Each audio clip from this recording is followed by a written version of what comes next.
Okay, we're going to start section 19.3, magnetic fields. And here we go. The next slide. Experiments showed that a stationary charged particle doesn't interact with a static magnetic field. When a charged particle is moving, however, through a magnetic field, a magnetic force acts on it. This force has its maximum value when the charge moves in a direction perpendicular to the magnetic field lines and decreases to zero as the particle moves along the field lines, in other words, parallel to the field lines. This is quite different from the electric force, which exerts a force on a charged particle whether it's moving or at rest. Remember, too, that the electric force is directed parallel to the electric field. The magnetic force on a moving charge, on the other hand, is directed perpendicular to the magnetic field. In our discussion of electricity, the electric field at some point in space was defined as the electric force per unit charge acting on some test charge placed at that point.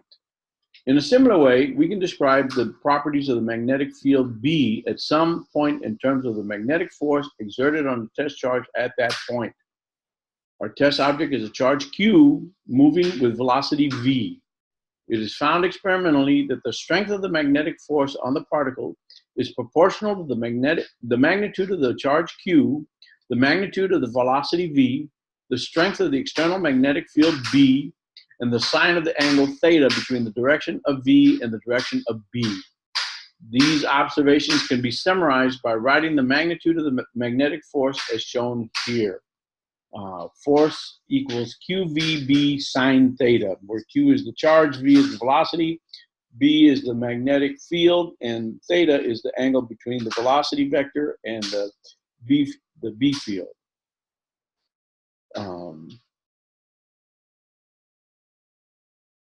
If a 1 Coulomb charge moves in a direction, okay, I'm sorry, let me back up. Now we can define the magnitude of the magnetic field.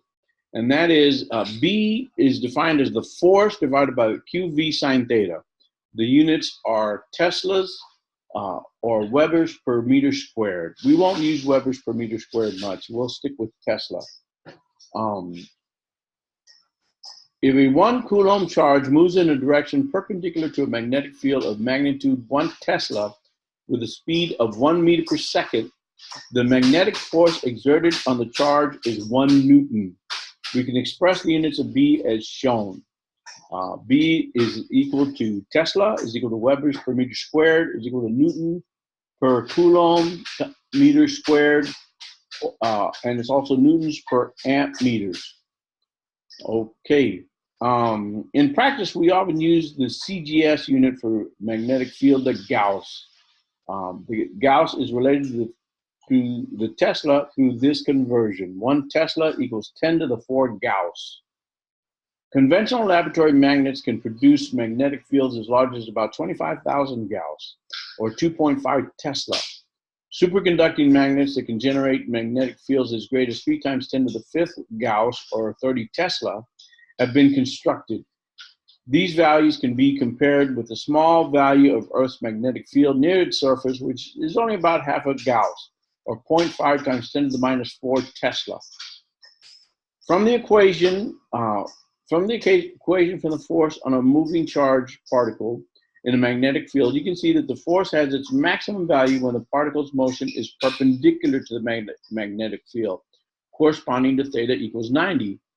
So that sine theta equals 1. The magnitude of this maximum force has a value shown here. F max is equal to QVB. So sine theta here equals 1, and so you can just drop it.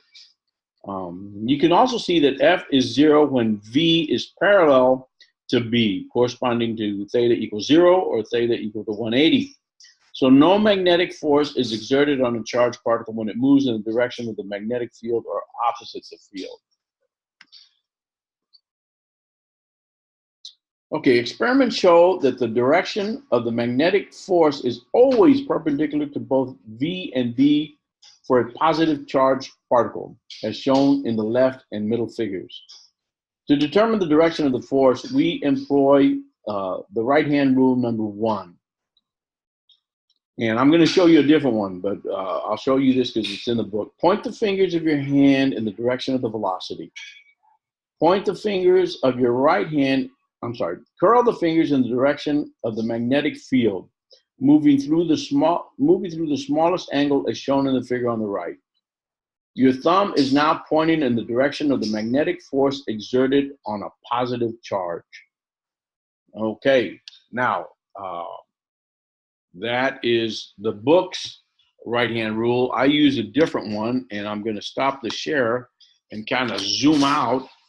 I use a different right-hand rule. The right-hand rule for me is you point your fingers in the magnetic field, B. The thumb is the velocity of the particle, in this case, a positive particle. And the force is a vector coming out of the palm of your hand. So B field, velocity, and force is coming out of the palm of your hand. You're welcome to use the one in the book. I prefer the one, my own right-hand rule. Well, it's not mine. It comes from the calculus-based physics book that I use. I prefer it.